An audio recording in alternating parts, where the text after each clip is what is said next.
आज हमारा lecture number 11 है 10th मैथमेटिक्स का। आज हमने एक्सरसाइज सॉल्व करनी है 3.3। लेकिन उससे पहले एक्सरसाइज में आपने जॉइंट वेरिएशन को यूज़ करना है और सॉल्व करना है क्वेश्चंस को। ठीक है, जॉइंट वेरिएशन क्या होती है? सबसे पहले मैंने आपको लेक्चर्स में बताया था कि डायरेक्ट वेरिएशन और इन्वर्स वेरिएशन। डायरेक्ट वेरिएशन क्या था? Increase in one quantity cause increase in other quantity. एक क्वान्टिटी इंक्रीज़ हो तो उसके रिस्पेक्ट दूसरी क्वान्टिटी भी इंक्रीज़ होती है, जबकि इन्वर्स वेरिएशन में था कि एक क्वांटिटी अगर इंक्रीज़ हो रही है तो दूसरी क्वांटिटी डिक्रीज़ होगी। अब हमारे पास है जॉइंट वेरिएशन। जॉइंट वेरिएशन क्या है? कम्बिनेशन है डायरेक्ट और इन्वर्स, दोनों वेरिएशंस का जो कम्बिनेशन है उसको हम कहेंगे जॉइंट वेरिएशन। ठीक है, जब हम कंबाइन कर लेंगे डायरेक्ट और इन्वर्स वेरिएशन को उसको हम कहेंगे जॉइंट वेरिएशन। ठीक है, क्वेश्चन है first, if x varies directly as y and x varies inversely as z and x equal to 8 when y equal to 4 and z equal to 3, find the value of x when y equal to 18 and z equal to 3। ठीक है, जैसे आप लोगों ने direct और inverse variation में किया था कि आप लोगों ने सबसे पहले क्या करते थे, k की वैल्यू फाइंड करते थे, फिर वेरिएबल्स की वैल्यू यूज़ करते हुए जो भी वेरिएबल्स इन्वॉल्व होता था जिसकी हमने वैल्यू फाइंड करनी होती थी वो करते थे।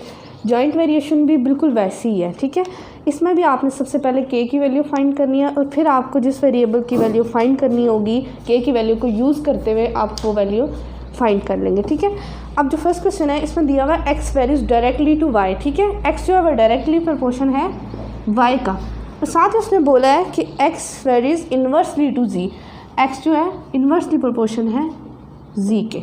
ठीक है, इन्वर्स को आपको पता है रेसिप्रोकल के फॉर्म में लिखते हैं और इसको हम डायरेक्ट को ऐसे लिखते हैं। ठीक है, अब हमने क्या करना है, ये इनको कंबाइन कर लेंगे। ठीक है, तो ये आ जाएगा y ओवर z। उसी तरह जैसे हम क्या करते थे, प्रोपोर्शन के साइन को ख़त्म करते थे, इक्वल टू और k यूज़ करते थे, वही यूज़ करेंगे k y ओवर z। ठीक है, अब आपके पास उसने वैल्यूज़ जो दी हुई हैं वो दी हुई है, x की उसने 8 दी हुई है, y 4 और z 3। ये यूज़ करते हुए आपने क्या करना है, k की वैल्यू फाइंड करनी है। x की है 8, y 4 and z equal to 3। ठीक है, ये तीन वैल्यूज़ आपने यूज़ करते हुए आपने सबसे पहले k की वैल्यू फाइंड करनी है, जैसे आप डायरेक्ट और इन्वर्स वेरिएशन में करते थे, बिल्कुल वैसी है जॉइंट वेरिएशन। आप क्या करेंगे, इसको मॉडिफाई कर लें, X Z over Y equal to K. ठीक है, अब क्या करेंगे, आपने यहाँ x की वैल्यू पुट करनी है। x की वैल्यू आपको 8 गिवन है और z की वैल्यू आपके पास है 3 और y की वैल्यू है 4। ठीक है, आपके पास आ जाएगा 24/4, k इक्वल टू 24/4। ठीक है, k की वैल्यू आपके पास आ गई 6, k इक्वल टू 6। अब k की वैल्यू आ गई है। नेक्स्ट उसने जो क्वेश्चन में बोला हुआ है, उसने बोला हुआ है कि आपके पास y और z की वैल्यू दी गई है और आपने x की वैल्यू फाइंड करनी है। ठीक है, उसके लिए हमें सबसे पहले k की वैल्यू ना ज़रूरी है, जो कि हमने फाइंड कर ली है। अब हमने वैल्यू कौन सी फाइंड करनी है, x की आपने क्या करनी है, x की फाइंड करनी है, और y और z की आपको दी हुई है, y उसने दिया हुआ 18 और z आपको दे दिया उसने 3।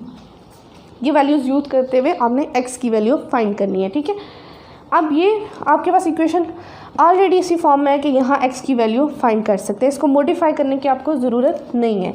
x इक्वल टू के वाई ओवर z, k की वैल्यू है 6, y की है 18 और z की आपके पास 3 वैल्यू है। ठीक है, इनको जब आप सिंप्लीफाई करेंगे तो आपके पास आ जाएगा, इसको कैंसिल आउट कर लें, 2x equal to 2 × 18 then x equal to 36, और यही आपका आंसर है। आपने क्या करना था, x की वैल्यू फाइंड करनी थी, लेकिन x की वैल्यू फाइंड करने से पहले आपने तीनों वैल्यूज़ यूज़ करते हुए k की वैल्यू फाइंड करनी थी।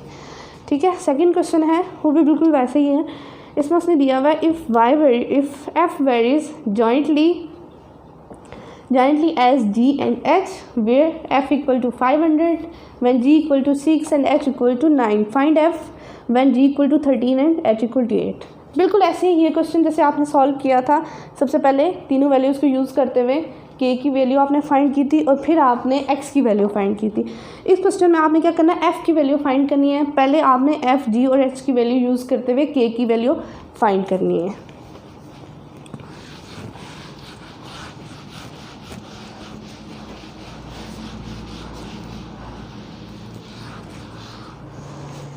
क्वेश्चन है इफ़ एफ वेरीज जॉइंटली, यहाँ उसने जॉइंटली दे दिया है, उसने अलग अलग से नहीं दिया। पहले क्वेश्चन में उसने दिया था कि X varies directly to Y है, वहाँ हम लोगों ने खुद उस इक्वेशन को दोनों को कंबाइन करके जॉइंट वेरिएशन बना दी थी। यहाँ उसने ऑलरेडी जॉइंट फॉर्म में दे दिया है। उसने कहा है कि एफ जो है वो जॉइंटली वेरी कर ले जी और एच को। ठीक है, अब क्या करेंगे, ये ख़त्म करेंगे। एफ इक्वल टू के जी एच, के की वैल्यू फाइंड करनी है, F over G H equal to K. अब हमें जो उसने वैल्यूज़ दी हुई हैं, एफ़ की दी हुई है 500, जी की 6 और एच 9, जी 6 एंड एच 9। ये वैल्यूज़ आपने यूज़ करते हुए के की वैल्यू फाइंड करनी है। 500 over 6 into 9 equal to K. ठीक है, तो आपके पास के की वैल्यू आ जाएगी 500 ओवर 54 इक्वल टू के। आपके पास आ जाएगी 9.25, के इक्वल टू 9.25। अब आपके पास के की वैल्यू आ गई है। आपने नेक्स्ट क्या करना है, आपने एफ़ की वैल्यू फाइंड करनी है। जी और एच की आपको दी गई है, एफ़ आपने फाइंड करना है। जी आपके पास दिया गया है 13 और एच आपके पास है 8। G equal to 13 and H equal to 8। यही इक्वेशन आपने क्या करनी है, यूज़ करनी है। एफ इज इक्वल टू के जी एच। के की वैल्यू है 9.25, जी की वैल्यू है 13 और एच की है 8। जब आप इसको मल्टीप्लाई करेंगे तो आपके पास आंसर आ जाएगा एफ इक्वल टू 962.9, जो अप्रॉक्सीमेटली इक्वल है 963 के approximately.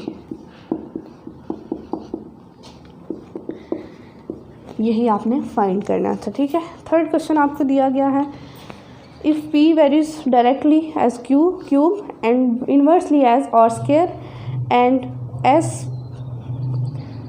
P equal to 25, Q equal to 5, R equal to 3, S equal to T, find the value of P. यहाँ हमने क्या करना है, पी की वैल्यू फाइंड करनी है और ऑल फंक्शन हमने किसका फाइंड करना है, पी का।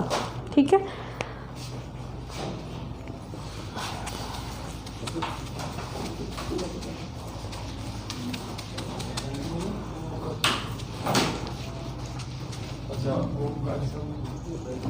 पी है डायरेक्टली वेरी कर रहा है क्यू क्यूब के, थर्ड क्वेश्चन है, एंड इन्वर्सली वेरी कर रहा है 1 ओवर आर स्क्वायर एस के। ठीक है, अब आपने क्या करना है, इसको कंबाइन कर लेना है, P Q cube over R square S. फिर आपने क्या करना है, प्रोपोर्शन का साइन खत्म करना है, K cube over R square S. ठीक है, P R square S over Q cube equal to K आपके पास आ जाएगा। ठीक है, अब आपने क्या करना है, पी की वैल्यू आपको उसने दी हुई है 25, क्यू की है 5, आर है 3 और एस है आपके पास 2। ये वैल्यूज़ आपने यूज़ करते हुए के की वैल्यू फाइंड करनी है। ठीक है, के इक्वल टू पी आपके पास है 25, आर आपके पास है 3 और एस आपके पास है 2, क्यू आपके पास है 5। ठीक है, अब आपने क्या करना है, इसको सिंप्लीफाई कर लें, मल्टीप्लाई करेंगे तो आपके पास आंसर आ जाएगा के इक्वल टू 450 और 125, और इसको जब आप डिवाइड करेंगे तो आपके पास आंसर आएगा 3.6। के की वैल्यू आ गई आपके पास 3.6। ठीक है, अब आपने ये वैल्यू यूज़ करते हुए पी की वैल्यू फाइंड करनी है। ठीक है, पी की वैल्यू आपने ये इक्वेशन आप यूज़ करेंगे और पी की वैल्यू फाइंड कर लेंगे, P equal to K Q cube over R square S. लेकिन इसके लिए आपको वैल्यूज़ जो दी गई हैं वो हैं Q equal to 16, R equal to 4, S equal to 3। तो के आपने क्या फाइंड किया हुआ, 3.6। क्यू है 16 का क्यूब, आर है 4 का स्क्वायर एंड एस है आपके पास 3। ठीक है, आपने इनको मल्टीप्लाई कर लेना है।